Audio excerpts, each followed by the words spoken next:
आज हम जो टॉपिक पे चर्चा करने वाले हैं वो है ध्रुव महाराज की कथा। ध्रुव महाराज के बारे में किनको नहीं मालूम, हाथ ऊपर हो। ध्रुव महाराज, ठीक है। तो हम ये कथा मैं आपको बताऊंगा कि ध्रुव महाराज कौन थे। ध्रुव महाराज, ब्रह्मा जी का नाम सबने सुना है। ब्रह्मा जी का नाम सुना है। तो ब्रह्मा जी के जो पुत्र थे उनका नाम था मनु महाराज, और मनु महाराज के पुत्र थे उनका नाम है उत्तानपाद। क्या नाम है? उत्तानपाद। और उत्तानपाद के जो पुत्र है उनका नाम है ध्रुव महाराज। तो अगर हम ऐसा वंशावली में देखेंगे तो सबसे पहले कौन है? ब्रह्मा जी। ब्रह्मा जी के बाद में मनु महाराज, मनु महाराज के बाद में उत्तानपाद, और उत्तानपाद के बाद में कौन है? ध्रुव महाराज। तो ब्रह्मा जी के जो ध्रुव महाराज है वो कौन हुए? पड़पोते। मनु महाराज के कौन हो गए? पोते, है ना। और उनके जो पड़पोते हैं वो कौन है? मतलब किसके पड़पोते हैं वो? ब्रह्मा जी। तो जब सृष्टि का आरंभ हुआ, ये उस टाइम की कथा है ध्रुव महाराज, ठीक है। लेकिन आप लोग एक बात देखना कि जो भी हमारे शास्त्रों में लिखा हुआ है आज तक वो वैसा ही है, उसमें कुछ चेंज हुआ नहीं है, बराबर है। तो हम ध्रुव महाराज की कथा का आरंभ करेंगे। तो अब कथा यहाँ पर आती है हमको ब्रह्मा जी, मनु महाराज, उत्तानपाद के बड़े भाई थे, उनका नाम प्रियव्रत था। प्रियव्रत बड़े भाई होने के बावजूद भी उनको राज सिंहासन के उसमें कोई रुचि नहीं थी। तो उन्होंने क्या किया? उन्होंने बोला कि पिताजी मनु महाराज को कि ये जो गद्दी है वो किसको दे दो? उत्तानपाद को। अभी के जमाने में तो सब उल्टा चल है, कोई भी नेता किसी को भी मार दे रहा है, घर के फैमिली मेंबर को भी मार दे रहे हैं गद्दी पाने के लिए। लेकिन वो उस जमाने में कैसा था कि जो व्यक्ति को अगर नहीं चाहिए था तो वो दिल से भगवान की भक्ति में लग जाता था, और वो किसी दूसरे को देने में कोई संकोच नहीं करता था राजगद्दी देने में। तो उत्तानपाद की दो पत्नियां थी ना, एक का नाम था सुनीति और एक का नाम था सुरुचि। अगर आप नाम ध्यान से उसका अवलोकन करेंगे तो जो सुनीति मतलब क्या है? जिसकी नीति अच्छी है, उसको आपको याद करना है। तो कैसे याद करेंगे? सुनीति यानी जिसकी नीतिमत्ता अच्छी है, उसका नाम सुनीति। और दूसरी पत्नी का नाम था सुरुचि। सुरुचि का मतलब क्या है? जिसको बाह्य चीजों में बहुत रुचि लेती है, वो है सुरुचि। पद प्रतिष्ठा, अभिमान, घमंड, उससे कुछ कुछ सुरुचि नाम मैच करता था। सुनीति कैसा था? जिसकी नीति बहुत अच्छी है। तो ऑब्वियसली सुनीति के जो पुत्र थे उनका नाम था ध्रुव, और सुरुचि के भी एक पुत्र था, उसका नाम था उत्तम। क्या नाम था? उत्तम। तो जो महाराजा उत्तानपाद थे वो सुरुचि को बहुत प्यार करते थे और सुनीति को वो इतना प्रेम नहीं करते।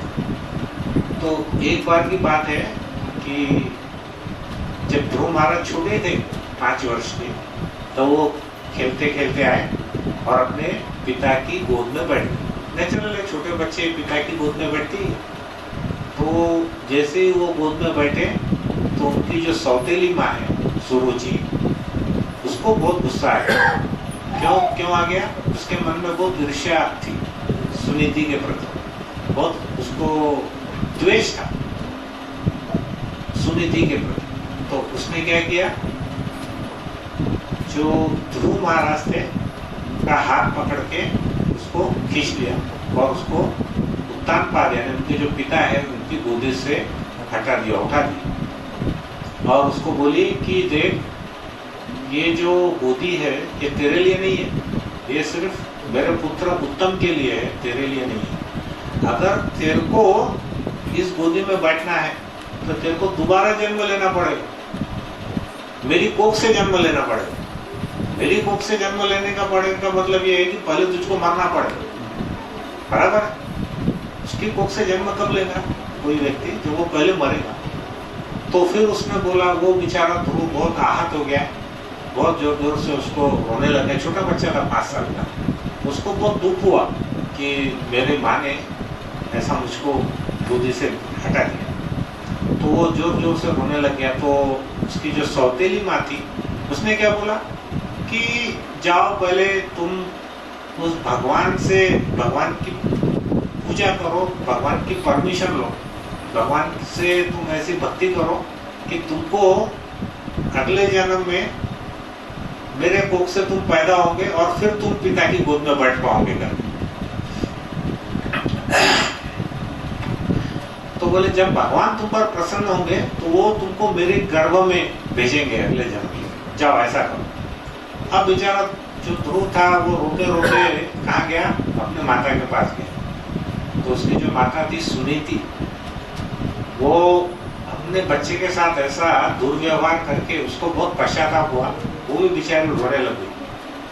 तो सुनीति बोल रही थी कि देखो बेटा, तुम्हारे पिता मुझे रानी के रूप में तो छोड़ो, वो तो मुझे दासी के रूप में भी नहीं स्वीकार करते। रानी के रूप में तो छोड़ो, दासी के रूप में भी वो मुझे स्वीकार नहीं करते। मैं तो उनको कुछ बोल ही नहीं सकती कि ऐसा दुर्व्यवहार आपने क्यों किया। तो वो बोलने लगी कि जो भी तुम्हारी सौतेली माता ने तुमको कहा है उसका तुम बुरा मत मानना। उन्होंने जो कुछ भी कहा है वो सही कहा है। तो तुम क्या करो, तुम भगवान की शरण में जाओ, तुम भगवान की भक्ति करो और भगवान की शरण में जाओ। अगर हम आज के माहौल में देखेंगे तो हमारे देवरानी जेठानी में या सास बहू में या घर के आपस के मेंबर में ऐसा पॉसिबल है, ऐसा संभव है नहीं। तो हमारे इसमें अभी क्या होता है, हम लोग आपस में बहुत ही मिसअंडरस्टैंडिंग करते हैं। उसमें हम आपस में बहुत ही गैर समझ करते हैं। और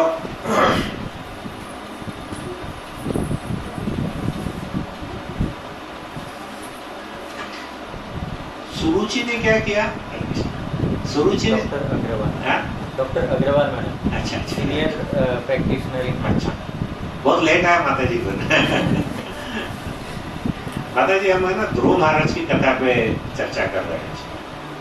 तो सुरुचि ने बोला कि नहीं, सुनीति ने क्या बोला कि तुम्हारी जो सौतेली माता है सुरुचि, उसने जो कुछ भी कहा है तुम उसका बुरा मत मानना। जबकि आप देखो कितनी बड़ी बात है, वो आपस में दोनों के, सुनीति के मन में तो कुछ नहीं था, सुरुचि के मन में बहुत द्वेष था सुनीति के प्रति। लेकिन फिर भी सुनीति ने क्या कहा बेटे को कि तेरी जो माँ है उसने जो बताया मार्ग, वही मार्ग पे चलो, तो उसमें कुछ गलत नहीं है। हमको भगवान की ही प्रसन्नता लेनी पड़ेगी, ताकि अगले जन्म में या इस जन्म में जब भगवान प्रसन्न होंगे तो तुम्हारी मनोकामना या तुम्हारी इच्छा पूरी करेंगे। तो उन्होंने और एक बात कही कि तुम्हारे जो परदादा थे ब्रह्मा जी, ब्रह्मा जी को भी किसने पूरी सृष्टि का निर्माता बनाया, भगवान कृष्ण ने, भगवान वासुदेव ने, तुम्हारे परदादा को। और तुम्हारे जो पिता है मनु, वो तुम्हारे जो दादाजी है मनु, उसको भी बहुत सारी भौतिक ऐश्वर्य, भौतिक संपत्ति जो मिली, वो भी किसके कारण मिली, जब वो भगवान के चरणों में उन्होंने भगवान की पूजा की या भगवान को प्रसन्न किया। तब तुम्हारे दादाजी और तुम्हारे परदादा जी को भी भगवान की भक्ति करने के कारण ही इतने बड़ा प्रसन्नता, इतना बड़ा पद मिला, इतनी प्रतिष्ठा मिली। तो नेचुरल है कि आप तुमको भी भगवान की भक्ति करनी पड़ेगी, तो तुम्हारी मनचाही इच्छा जो है वो पूरी हो सकेगी। तो इसलिए तुम भी क्या करो, अनन्य भाव से बिना विचलित हुए, मतलब एक ही भाव।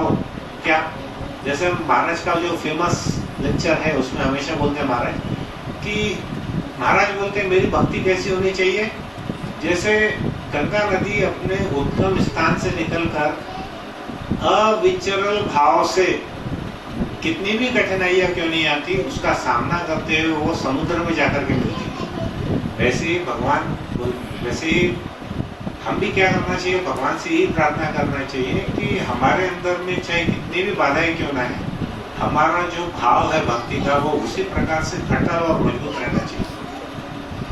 यहाँ पर सभी जितने भी भक्त हैं सबके पीछे काम है, किसी को खेती का काम है, किसी को लेबोरेटरी का काम है, किसी का बिजनेस है, किसी का फर्नीचर का दुकान है, लेकिन ये सब चीजें हमने छोड़ करके भगवान के लिए हमको समय निकालना जरूरी है और हमको हमारी आत्मा की प्यूरिफिकेशन के लिए, उसकी शुद्धता के लिए हमने भक्तों का सत्संग करना जरूरी है। तो इनडायरेक्टली जो सुनीति है, सुनीति माता जी है जो ध्रुव महाराज की माँ है, उन्होंने उनको क्या उपदेश दिया कि आपके दादा और आपके परदादा दोनों ने भगवान के अनन्य भाव से भक्ति की है और उनको इतना सभी कुछ ऐश्वर्य मिला है। अगर तुम चाहते हो कि तुम पिता की गोद में बैठो या तुमको ये राज्य मिले, साम्राज्य मिले, तो तुम भगवान की भक्ति करो। अभी के जैसा नहीं है किसी को सुपारी दे दिया जाओ उड़ा दो उसको कर। कलयुग में अभी क्या चलता है, शॉर्टकट। इसको भी ऐसा लंबा प्रोसेस करने में इंटरेस्ट नहीं। जो कौन भक्ति करेगा, किधर भगवान जी आते नहीं आते, इतना वेट कौन करने वाला है। दिए 2-4-5 लाख की सुपारी उधर बिहार यूपी में तो 25,000 में जुड़ा देते। तो ऐसा बोलना है कि भगवान की अनन्य भक्ति से हमको उसको हासिल करना है। भगवान की एक उन्होंने 2 बात बताए सुनीति माता ने अपने बेटे को। क्या? एक तो भगवान भक्त वत्सल है और दूसरा उन्होंने बताया कि भगवान भरत वत्सल है। दोनों में क्या अर्थ है, डिफरेंस मैं बताता हूँ आपको कि भक्त वत्सल मतलब जो भगवान की भक्ति करता है, भगवान उसके ऊपर में कृपा करते हैं, वो तो हो गया भक्त वत्सल। भरत वत्सल यानी क्या है मालूम है? भरत वत्सल किसको बोलते हैं कि करोड़ों माताओं का सामूहिक प्रेम एक बच्चे पे कितना होगा। एक माता का ही अपने बेटे के प्रति इतना प्रेम, तो जब लाखों करोड़ों माताओं का प्रेम कलेक्ट करेंगे और एक बेटे के ऊपर उड़ालेंगे तो कितना बड़ा प्रेम हो गया, उसको हम गिन नहीं सकते। उसको क्या बोलते हैं? भरत वत्सल। तो वो बोल रहे हैं कि भगवान भरत वत्सल है, मतलब जितनी तुम एक माता तुम्हारी सुरुचि ने तुमको ना कर दी तो क्या हुआ, भगवान के पास तो लाखों करोड़ों माताओं की जितना प्यार है, अगर तुम उनकी भक्ति करोगे तो करोड़ों माताओं के जितना प्यार है वो भगवान तुम्हारे ऊपर में उड़ेल देंगे। तो इतना छोटा बालक ध्रुव भी भक्ति मार्ग पर चलकर शुद्ध हो सकता है, जो कि कर्म कांड या देवताओं की पूजा से संभव नहीं है। देवताओं की पूजा जो हम करते हैं उसमें क्या होता है, ये बिजनेस का व्यापार है। हम आपके लिए इतनी नवाज करेंगे, बदले में आप हमको ये दे दो, हम आपके पास में क्या क्या नवाज क्या क्या करोगे, जो सब गिव एंड टेक रिलेशनशिप। हम बिजनेसमैन है, पैसा दे दो तो हम माल दे देंगे, वैसा वाला रिलेशन है। कर्म कांड में क्या है, हम यज्ञ पूजा कर देंगे, ये कर देंगे, इतने ब्राह्मणों को भोजन करा देंगे, बदले में हमको ये चाहिए। लेकिन भक्ति नहीं मिलती। भगवान की भक्ति कब मिलती है, जब हमको किसी भी चीज की मनोकामना नहीं है, शुद्ध भाव से हम जब भक्ति करेंगे तब हम पर भगवान प्रसन्न होंगे।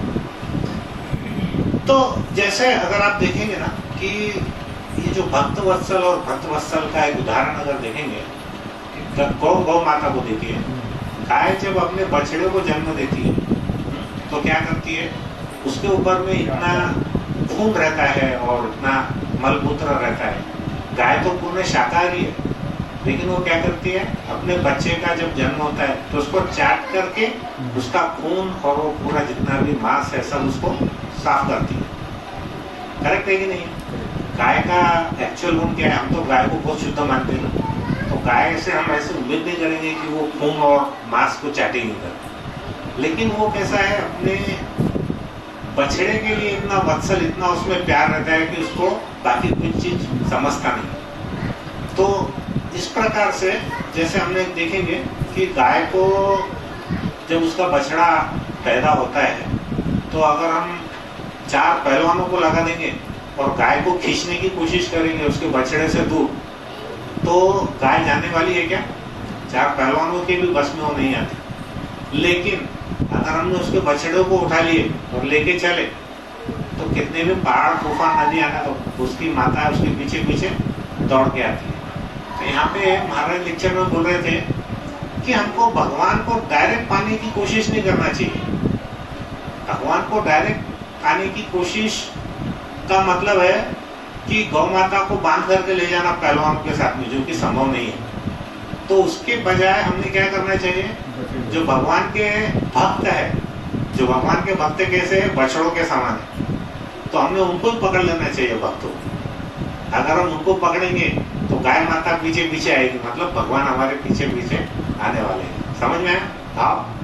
तो भगवान को डायरेक्ट हमको पकड़ने की जरूरत नहीं है, हमको भगवान के भक्तों को पकड़ने की जरूरत है। तो इसलिए हम कोई भी कथा में देखते हैं, हमको भक्तों का एसोसिएशन, भक्तों का संग बहुत जरूरी है। कलयुग में एकांत में हम जो पहले ध्यान योग में बैठते थे लोग, वैसा संभव नहीं है। ज्ञान योग के लिए बहुत सारे, मैंने प्रभु जी माता जी को पूछा, वो बोलते हमको पढ़ने में इंटरेस्ट नहीं है। फिर काय में इंटरेस्ट है? सुनने में इंटरेस्ट है। लेकिन सुनने में भी कितना इंटरेस्ट है? ज्यादा से ज्यादा आधा घंटा, पौन घंटा, उसके बाद फिर मन टावाडोल होते हैं। लेकिन कम से कम सुन तो सकते हैं। तो सुनने से धीरे धीरे हमारे अंदर में जो प्रगति होने वाली है, वो प्रगति के माध्यम से हम भगवान के और समीप जा सकते हैं। तो उनकी माता उनको समझाती है कि जो लक्ष्मी देवी है, जिनको प्राप्त करने के लिए बहुत सारे देवता भी आतुर होते हैं, वो लक्ष्मी देवी भी भगवान की सेवा में निरंतर मौजूद रहती है। लक्ष्मी देवी किसकी सेवा करती है? भगवान नारायण नहीं, कृष्ण भगवान। ठीक है। तो ये सब बातें उनकी माँ ने समझाया। तो पहला लेसन हमको ये सीखने को मिला कि हमारे घर के अंदर, परिवार में, हमारे से जितने भी हमारे घर के मेंबर्स हैं, वो भले ही हमारे साथ में अच्छा व्यवहार क्यों ना करें, लेकिन हमने डायरेक्टली उनका अपोज नहीं करना चाहिए, विरोध नहीं करना चाहिए। जैसे यहाँ पे सुरुचि ने उसका तिरस्कार किया, ध्रुव का, उसको गोदी से उठा के फेंक दिया, फिर भी सुनीति ने उसका विरोध नहीं किया। उसको बोलते हम सहन शक्ति। जो आज के जमाने में इतने घर जो अलग अलग हो रहे हैं फैमिलीज, वो क्यों अलग हो रहे हैं? सहन शक्ति नहीं। आज से 40 साल पहले हम लोग सब ज्वाइंट फैमिली में रहते थे, उसमें कितना आनंद था। जो ज्वाइंट फैमिली में रहे उनको ही मालूम, जो न्यूक्लियर फैमिली में है उनको उसका अंदाजा नहीं है। बराबर। तो ये बात हमको एक समझना चाहिए यहाँ से कि हमको अगर परिवार में रहना है तो हमको सहन शक्ति बढ़ाना पड़ेगा, पहला बात। दूसरा क्या हुआ, जब ध्रुव महाराज को माता ने ऐसा समझाया तो वो एकदम गुस्से में आकर के और बहुत हर्ट हो गए थे, बहुत आहत हो गए थे। वो घर से निकल गए और घर से निकल करके उन्होंने मन में ठान लिया कि मैं वासुदेव कृष्ण की ही मैं पूजा करने वाला हूँ, चाहे कुछ भी हो। तो ध्रुव महाराज जन्म से कौन से वर्ण के, कौन से आश्रम, मतलब ब्राह्मण, क्षत्रिय, वैश्य, शूद्र, कौन से आश्रम के थे? क्षत्रिय थे। बराबर है। क्षत्रिय लोगों का खून बड़ा जल्दी खोलता, बचपन से गर्म रहते, गर्मी रहती। ब्राह्मण शांत रहते, क्षत्रिय शांत नहीं रहते। तो वो जैसे ही बाहर निकले तो हमारे नारद जी को पता चल गया, अरे ये कोई तो भक्त ध्रुव जिसका नाम है, वो बड़ा इसमें गुस्से में बाहर निकला। अब ऐसा तो हमारे को तुम्हारे को भी गुस्सा आएगा। नारद जी तो क्या, नारद जी है कोई नीचे का भी आदमी, हमारे को बोलने आने वाला नहीं। लेकिन उनका जो डिटर्मिनेशन था, उनका जो पक्का इरादा था, वो पक्का इरादा देख करके नारद जी को मालूम पड़ गया। तो उनके बारे में कैसे मालूम पड़ा नारद जी को? क्योंकि नारद जी तो त्रिकाल ज्ञानी है, उनको मालूम है सब। और जैसे भगवान को पता चला कि कोई तो एक भक्त मेरी बहुत ज्यादा बड़ी भक्ति करने वाला है, तो उन्होंने नारद जी को बोला, अरे जाओ देखो कौन भक्त है जो बाहर जाकर के मेरी भक्ति करने चला है करके। छोटा सा बालक है। तो नारद जी सोचे कि ये तो इतना छोटा बालक है, ये कैसे इतनी बड़ी भक्ति करने वाला है। तो उन्होंने क्या किया, उसकी परीक्षा ली। नारद जी ने ध्रुव महाराज की परीक्षा लेने का इरादा किया। तो उन्होंने जैसे ही ध्रुव बालक बाहर निकले, थोड़ा जंगल की तरफ जा रहे थे, नारद जी वहां पर प्रकट हो गए। उसको पूछा, अरे बेटा तुम कौन हो, कहाँ जा रहे हो? तो उसने बोला कि मैं राजकुमार ध्रुव हूँ, उत्तानपाद का पुत्र हूँ, और मैं ऐसा ऐसा भक्ति करने, मेरा अपमान हो गया, मेरी माता ने मुझे ऐसा बुद्धि से हटा दिया, तो उन्होंने मेरी भी माता ने और सौतेली माता दोनों ने क्या बोला है कि भगवान की भक्ति करके भगवान को प्रसन्न करो, तो मैं भगवान को प्रसन्न करने के लिए जा रहा हूँ। तो नारद जी ने उनको समझाया, देखो बेटा तुम तो बहुत छोटे हो, ऐसे छोटे छोटे मान या अपमान से तुमने विचलित नहीं होना चाहिए, इसलिए अभी ये तुम्हारा समय नहीं है कि तुम भगवान की जाकर के वहां पर भक्ति करो। फिर उन्होंने बोला कि जो बुद्धिमान व्यक्ति है वो जो भी उसे प्राप्त होता है उसमें संतुष्ट रहता है, तो चाहे हमारे को 10,000 रुपये महीने के मिलो या 10 लाख मिलो, मतलब जितना मिले उसमें वो बुद्धिमान व्यक्ति संतुष्ट रहता है, सेटिस्फाइड रहता है। फिर उसके वो अनुकूल हो या प्रतिकूल हो, ऐसा उसको दूसरा पॉइंट समझे। फिर वो बोले कि जितने भी हमारे असंतोष है वो हमारे पिछले जन्मों के कर्मों का फल। तो अगर संतोष या असंतोष आता हो, कहाँ से आता? पिछले जन्मों के हमारे जो कर्म है उसके कारण हमको ये दुख या मोह या सुख मिलता है। फिर उन्होंने बोला, तुम्हारी माता ने मार्ग तो बताया वो सही है, लेकिन ये मार्ग बहुत कठिन है, इतना आसान मार्ग नहीं है कि तुम वहां जाकर के भगवान को प्रसन्न करो। अरे बड़े बड़े ज्ञानी अष्टांग योगी, हाँ, ये सब हजारों साल तक, सैकड़ों साल तक तपस्या करते हैं, लेकिन फिर भी भगवान उनको प्राप्त नहीं होते। तो तू छोटा सा बालक 5 वर्ष का, तेरे को भगवान कैसे मिलने वाले? तो बोलते हैं कि कई जन्म जन्मांतर तक भी तपस्या करने के बाद भी भगवान प्रसन्न नहीं होते या प्राप्त नहीं होते, तो तुमको इतनी छोटी उम्र में भगवान कैसे प्राप्त होंगे?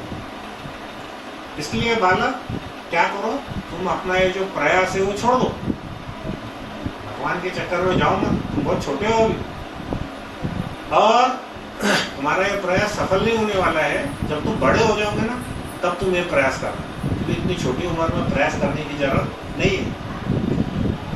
तो वो ये बोलने लगे कि भगवान क्या करते हैं, हर एक को सुख या दुख तो देते ही है। तो जो व्यक्ति इस जीवन में ये सुख या दुख को सहन कर लेता है, वो जीवन के जो अज्ञान है उसके अंधकार को वो पार कर लेता है। मतलब उसको समझाने का कोशिश की है कि तू इस छोटी मोटी चीज़ों से